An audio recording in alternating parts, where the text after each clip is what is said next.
Hi friends, எல்லோரும் எப்படி இருக்கிறீங்க? நல்லா இருக்கிறீங்களா? இன்றைக்கி என்ன வீடியோ பார்க்க போகிறோன்னு பார்த்தீங்கன்னா, என்னுடைய வாழ்க்கையில் எனக்கு ரொம்ப பிடிச்சமான விஷயத்த தான் நான் ஸ்டார்ட் பண்ணியிருக்கேன். என்னென்னு பார்த்தீங்கன்னா, எம்ப்ராய்டிங் வந்து எனக்கு மிஷின் எம்ப்ராய்டிங் வந்து கற்றுக்கணுன்னு ரொம்ப ஆசை. ரொம்ப ரொம்ப ரொம்ப ஆசை. நான் இந்த ஆரி ஃபேஷன் டிசைன்லாம் முடித்ததுக்கப்புறம் எனக்கு அந்த மிஷின் எம்ப்ராய்டிங் பற்றி ரொம்ப பார்த்துக்கிட்டே இருப்பேன். ரொம்ப ஆசை. ஒரு வாட்டி வந்து பார்த்திங்கன்னா, லாக்டவுன் டைம் வந்துட்டு அவருக்கு வேலை போச்சு. எல்லாமே வேலை எதுவும் இல்லை, வெளியில் போய் வேலை செய்ய முடியாதுன்ற ஒரு சூழ்நிலை. நான் தையல் மட்டுமே தச்சிட்டு இருந்தேன், ஆரி ஒர்க் பண்ணிகிட்டு இருந்தேன். அப்போ வந்து நானும் எங்கள் வீட்டுக்காரர் வந்து யோசிக்கிறோம், என்ன பண்ணலாம் அப்படின்னு யோசிக்கும்போது இந்த மிஷின் எம்ப்ராய்டிங் வந்து அப்போ நல்ல இதுவாக போயிட்டு இருந்தது.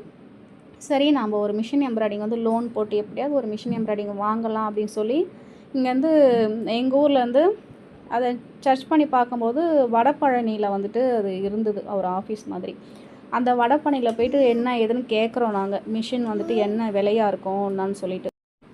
விலையை கேட்கும்போது தூக்கி வாரி போட்டுச்சு. அச்சோ அப்படின்னு. ஆக்சுவலாக வீட்லேயே நாங்கள் வந்து விலை அவங்களுக்கு தெரியும். எங்களுக்கு வந்து ஸ்டார்டிங் வந்து 3,75 3,45 லட்சத்துலேருந்து 7 லட்சம் வரைக்கும் இருக்குது. அதுக்கு நாங்கள் வீட்லேயே விலை தெரியும். இருந்தாலும் அங்கே போய் நாங்கள் ஏன் ஷாக் ஆனோம் அப்படின்னா, இஎம்ஐ இருக்குதுன்னு சொல்லியிருந்தாங்க. யூடியூப்பில் வந்து நம்ம வீடியோ பார்க்கும்போது அதில் இஎம்ஐ இருக்குது அப்படின்னு. சரி, இஎம்ஐ தானே பார்த்துக்கலாம், ஒரு அமௌண்ட் வந்துட்டு நம்ம கொடுத்துட்டு மற்றதை வந்து இஎம்ஐ போட்டுக்கலாம் அப்படிங்கிற மாதிரி போனோம். ஆனால் அங்கே போனோம் அப்படிங்க, இஎம்ஐனா வந்துட்டு ரெண்டு டியூ. ஃபஸ்ட்டு ஒரு அமௌண்ட் கட்டுவீங்க, ஒரு 50,000 கிட்ட. அது வந்து இன்னும் அடுத்த மாதம் வந்து ஒரு 50,000 கட்டலாம், அவ்வளோதான். இப்போ 3,45 லட்ச ரூபா நீங்கள் மிஷின் வாங்குறீங்க அப்படின்னா 3,25 நீங்கள் வந்து கட்டணும். ஒரு 50,000 மட்டும் அடுத்த மாதம் சேர்ந்து காட்டலாம், அந்த மாதிரி. ஏன் எங்களுக்கு 3,4 லட்சம் ரெடி பண்ணுற எனக்கு இன்னும் ஒரு 50,000 ரெடி பண்ண தெரியாதா? போப்பா அங்கிட்டு, என்னால் இப்போதைக்கு முடியாதுன்னு சொல்லிவிட்டு வீட்டுக்கு ஓகே நாங்கள் பார்க்குறோங்கன்னு சொல்லிட்டு வீட்டுக்கு வந்தாச்சு. வீட்டுக்கு வந்துட்டு எனக்கு ஒரே ஆர்வம்.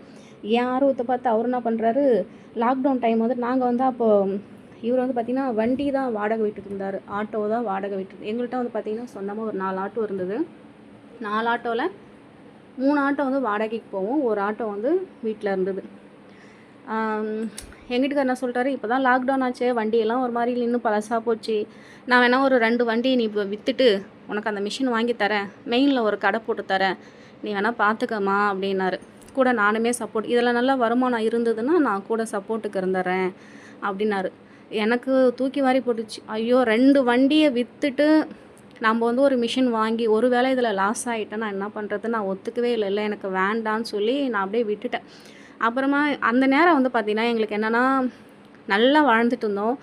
எங்கள் நாத்தனாருக்கு கல்யாணம் பண்ணிவிட்டு கொஞ்சம் கடன் ஆயிடுச்சு. எங்கள் மாமனார் வந்து தவறிட்டார். நவம்பர் மாதம் எங்கள் நாத்தனாருக்கு கொஞ்சம் கடன் வாங்கி கல்யாணம் பண்ணுறோம். பிப்ரவரி மாதம் எங்கள் மாமனார் இறந்துட்டார். மார்ச் மாதம் லாக்டவுனு. கல்யாணத்துக்காக கடன் வாங்கினது வந்து பார்த்திங்கன்னா ஒரு ரொட்டேஷனில் தான் வந்து கடன் வாங்கணும், வட்டி கட்டுற மாதிரிலாம் கடன் வாங்கலை. இந்த லாக்டவுன்னால எங்களால் வேலைக்கு போக முடியல, காசு கையில் திருப்பி கொடுக்க முடியல, வாங்கின கடனை கொடுக்க முடியல, அது வட்டி போட்டு அந்த மாதிரி கொஞ்சம் நல்ல ஒரு சிக்கலில் போய் மாட்டிக்கிட்டோம். அந்த நேரம் வந்து நான் ஆட்டோலாம் விற்க நான் அவ்வளோ பண்ணலை, அப்படியே இருந்தது. அப்புறம் வந்து பார்த்திங்கன்னா அந்த பேச்சு வந்துட்டு எங்கள் மாமியார்கிட்ட சொல்கிறேன், அம்மா அந்த மாதிரி வந்து சொல்கிறாங்கம்மா அப்படின்னு. அம்மா நம்ம வீட்டிலே ஒரு மிஷின் இருக்குமா, ஆனால் வந்து அது நீ சொல்கிற மிஷினான்னு தெரியல, ஆனால் அப்பா வந்து இந்த உள்பாவாடைக்கு வந்துட்டு இன்ஸ்கர்ட்டுக்கு வந்து கீழே அந்த எம்ப்ராய்டிங் டிசைன்லாம் வர மாதிரி இருக்கும் பாருங்கள், அதுக்கான வாங்கின மிஷினாம்மா அது. இந்த மிஷின் இப்போ நான் தச்சிட்ருக்கேன் இது. எங்கள் அம்மா மீன்ஸ் மாமியார் சொல்கிறாங்க, இந்த மாதிரி இருக்குமா, நீ அந்த மிஷினை கொடுக்குறேன், நீ எடுத்துகிட்டு போயிட்டு அதில் பண்ண முடியுமா பாரு அப்படின்னு. அது பேசிக்கான மிஷின்றது நல்லாவே தெரியுது. சரி, ஏதோ ஒரு மிஷின். எனக்கு தான் ஆல்ரெடி ஆரி வந்து நல்லாவே போட தெரியும். ஒரு கம்மி ரேட்டுக்கு நம்ம வந்துட்டு என்ன சொல்கிறதுனா, ஆரியோ இல்லை எம்ப்ராய்டிங்கோ டிசைன் கேட்குறாங்கன்னா தானே நமக்கு இது இருக்கிறத நம்மள்ட்ட இப்போ என்ன கிடச்சிருக்கோ அதை வச்சு நம்ம ஃபஸ்ட்டு பண்ணலான்னு சொல்லிட்டு இந்த மிஷினுக்கு எடுத்துன்னு வந்துட்டேன். பாண்டிச்சேரியிலேருந்து இப்போ நான் இருக்கிற ஊருக்கு இந்த மிஷினை எடுத்துகிட்டு வந்துட்டேன். ஆனால் எங்கே சொல்லி கொடுக்குறாங்க, எப்படி போய் கற்றுக்கிறது அப்படின்னு ஒன்றுமே புரியல. ஏன்னா நான் ஆல்ரெடி வந்து ஃபேஷன் டிசைன் கற்றுக்கிட்டோம் சரி, ஆரி எம்ப்ராய்டிங் கற்றுக்கிட்டோம் சரி, எல்லாமே நம்ம ஆன்லைனில் தான் கற்றுருக்கேன். நேரில் போயிட்டு இது வரைக்கும் என்ன பக்கத்து தெருவு கூட போனது கிடையாது. பஸ் ஸ்டாண்டு எங்கே இருக்குது, 8 வருஷமாக ஒரே ஊரில் இருக்கேன், இது வரைக்கும் நான் பஸ் ஸ்டாண்டு தனியாக போனது கிடையாது, ஒரு மார்க்கெட்டு தனியாக போனது கிடையாது.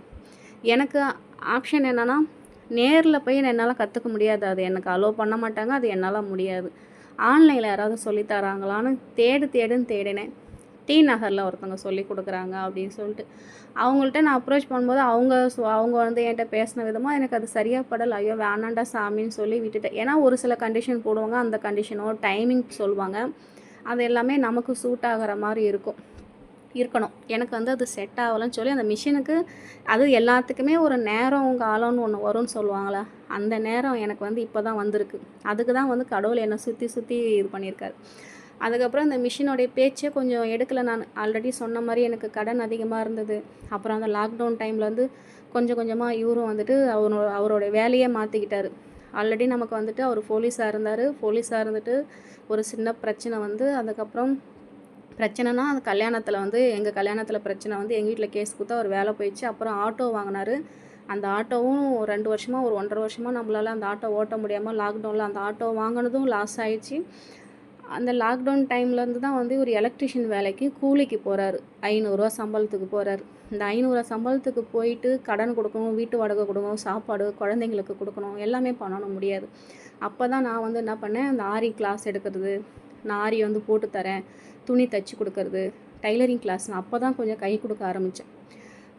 2 பேரும் சேர்ந்து நைட்டும் பகலும் கண் முழிச்சு தான் லட்சக்கணக்கான கடன், 1000 2000 கடன் கிடையாது, கிட்டத்தட்ட ஒரு 10 லட்சத்துக்கு மேலே கடன் வந்து கரெக்டாக 3 வருஷத்தில் கொடுத்து அடைச்சோம் நாங்கள். அவ்வளோக்கு அவ்வளோ வந்து இந்த 10 லட்சம் ஒரு 12 லட்சம் கடன் அடைச்சிருக்கோம். மீதி இன்னும் கடனில் தான் இருக்கும். இந்த 12 லட்சம் கடனை அடைக்கிறதுக்கு ஒரு வீட்டு வாடகை வீட்டில் ஏதோ ஒரு குழந்தைங்க பார்த்துக்க கூட எனக்கு யாரும் இருக்க மாட்டாங்க. நானே நைட்டு ஃபுல்லாக வந்து பார்த்தோன்னா ஆரி ஒர்க் போடுவேன். அவர் வந்து பார்த்தோன்னா பகலில் ஒரு வேலை பார்ப்பார், நைட்டில் ஒரு வேலை பார்ப்பார். ஒழுங்காக உட்காந்து சாப்பிட கூட நேரம் இருக்காது. அப்படிலாம் ரொம்ப தூக்கத்தை தொலைச்சிட்டு ஒரு நல்லது கெட்டது போகிறது எல்லாத்தையுமே அவாய்ட் பண்ணிவிட்டு, ஏன்னா கடன் நாளைக்கு நமக்கு வந்துட்டு ஒருத்தவங்க வீட்டு வாசலில் வந்து நம்மளுக்கு கொடுத்தவங்க வந்து எனக்கு காசு கொடுத்தனே என்னம்மா ஆச்சின்னு வந்து வீட்டு வாசலில் நிற்கக்கூடாது. அதை விட நமக்கு வேறு எதுவும் கிடையாது. எப்படியாவது கஷ்டப்பட்டு தூக்கமே இருக்காதுங்க. அக்கம் பக்கத்தில் கேட்பாங்க, எப்போ பாரு உங்கள் வீட்டில் லைட் எரிஞ்சிட்டே இருக்குது, மிஷின் சத்தம் கேட்டு இருக்குது, உடம்பு போயிடும் அப்படின்னு சொல்லிட்டு. இதுக்கு இடையில வந்து நிறைய ஹெல்த் இஷ்யூ வந்தது. அவர் வந்து பார்த்திங்கன்னா அவருடைய தலைமுடி போச்சு, அவருடைய ஸ்ட்ரெச்சர் போச்சு, எல்லாமே போச்சு. அந்த மாதிரி வந்து கஷ்டப்பட்டு ஓரளவு நாங்கள் கடத்தில் வந்து இப்போ மீண்டு வந்ததுக்கு வந்து அதுக்கப்புறம் இப்போ கொஞ்சம் எனக்கு அந்த மிஷின் வந்துட்டு சும்மா நம்ம தூசு வீடு வந்து ஒட்டனை அடிக்கும்போது அந்த மிஷினை பார்த்து, ஐயோ என்னடா இந்த மிஷின் அப்படியே இருக்கே, இதுக்கு இன்னும் ஒரு காலமே பிறக்கலையே பார்த்துட்டு ஒரு 2 நாளில் பார்க்குறேன், தற்செயலாக ஒரு வீடியோ வருது. எனக்கு அந்த மிஷின் எம்ப்ராய்டிங் வந்து ஒரு சிஸ்டர் அழகாக போட்டுட்ருக்காங்க. அவங்க வந்து ஆன்லைன் கிளாஸ் எடுக்கப்படும் சொல்லிட்டு ஒரு நம்பருமே போட்டிருக்காங்க. அப்புறம் கால் பண்ணி கேட்டேன். ஒரு 10 நாளைக்கு முன்னாடி எப்படியோ உடனே வாங்கி அவங்க கேட்ட ஃபீஸில் பாதி ஃபீஸ் கட்டிட்டு மீதி ஃபீஸ் வந்து நான் அப்புறமா கொடுக்குறேங்க, என்னால் இப்போ பண்ண முடியாதுன்னு சொல்லிவிட்டு ஒரு 5000 ஃபீஸை கட்டிட்டு மிஷின் வந்துட்டு தைக்க உட்காந்தா ஏதோ பிரச்சனை பண்ணுது. ஏன்னா 8 வருஷமாக மிஷின் ஓடாமல் இருக்குது. அப்புறம் அந்த மிஷின் சர்வீஸ் பண்ணி என்னென்னமோ கொடுத்து நைட்டு இன்றைக்கி வந்து வெள்ளிக்கிழமை வீடியோ காலில் நான் எடுத்து பேசிகிட்டு இருக்கேன். வியாழக்கிழமை நைட் வந்துட்டு மிஷினை வந்து அவர் செட் பண்ணிவிட்டு அவர் வந்து அந்த மிஷினை வந்து கொஞ்சம் ஓட்டி பார்த்தாரு. எனக்குமே வந்து கொஞ்சம் சொல்லி கொடுத்தாரு.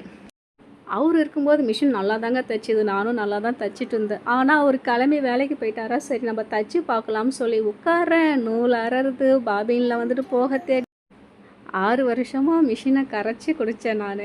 ஆனால் வந்து இந்த எம்ப்ராய்டிங் மிஷினுக்கும் தையல் மிஷினுக்கும் நிறைய வித்தியாசம் இருக்குங்க. நூல் கோக்க கூட முடியல, பாபின் ஒரு பக்கம் போகுது, கேஸ் ஒரு பக்கம் போகுது. ஆக்சுவலாக வந்து இன்றைக்கி வந்து பார்த்திங்கன்னா ஃபஸ்ட்டு நாள் கிளாஸ் வந்து அட்டன் பண்ணுறேன்னு சொல்லி உட்காந்து தைக்கும்போது வந்து பார்த்தோன்னா பரவாயில்லையே நல்லா தானே இருக்குது அப்படிங்கிற மாதிரி மைண்ட் செட்டிலலாம் உட்காந்து தைச்சேன். அந்த 2 லைன் வந்து ஓரளவு ஒரு 10% 100க்கு 10% வந்து நல்லா வந்தது. அந்த தையல் போடும்போதே எனக்கு வந்து ரொம்ப கான்ஃபிடென்ட் ஆகிப்போச்சு, ஆஹா நம்ம தைச்சிரோம்டா அப்படின்னு சொல்லிட்டு. ஆனால் இடையில வந்து 3ஆவது லைன் போடும்போது ஒரு மாதிரி வந்து நூல் அறந்து வந்துச்சா, எனக்கே ஒரு மாதிரி ஆயிடுச்சு. சரி போதும், ஏன்னா மிஷின் வந்து சத்தமும் கொஞ்சம் ரொம்ப கடன்னு ஒரு மாதிரி டப்பன்னு சத்தம் கேட்குற மாதிரி இருக்குது, பசங்களுக்கு டிஸ்டர்ப் ஆகுறாங்க. சரி போதும் இது மட்டும் அப்படின்னு சொல்லி வச்சுட்டேன்.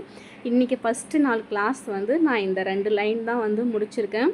டெய்லியும் இந்த எம்ப்ராய்டிங் மிஷினில் நான் என்ன ஒர்க் பண்ணுறேன் அப்படின்னு நான் வீடியோ அப்லோட் பண்ணுறேன். என்னை தயவு செஞ்சு என்கரேஜ் பண்ணுங்கள். நீங்கள் பண்ணுற ஒரு கமெண்ட்டும் என்கரேஜ் தான் என்னை அடுத்தடுத்த கட்டத்துக்கு நான் வந்து என்னை இழுத்துட்டு போகும். நான் வந்து யாரையும் எதிர்பார்க்காம என் சொந்த காலில் நிற்கணும் அப்படின்னு நான் ஆசைப்பட்றேன். என் குடும்பத்துக்கு என்னால் உழைச்ச காசு நான் வந்து கொடுக்கணும்னு ஆசைப்பட்றேன். இன்னையோட ஒர்க்கு இதுதான். எனக்கு அந்த ஒர்க்கை பார்த்த உடனே எனக்கு சிரிப்பாக வந்துருச்சு. மிஷின் எம்ப்ராய்டிங் கற்றுப்பேன்னு எனக்கு நம்பிக்கை இருக்குங்க. வீடியோ பிடிச்சிருந்தா லைக் அண்ட் ஷேர் பண்ணி சப்போர்ட் பண்ணுங்கள். வரட்டா?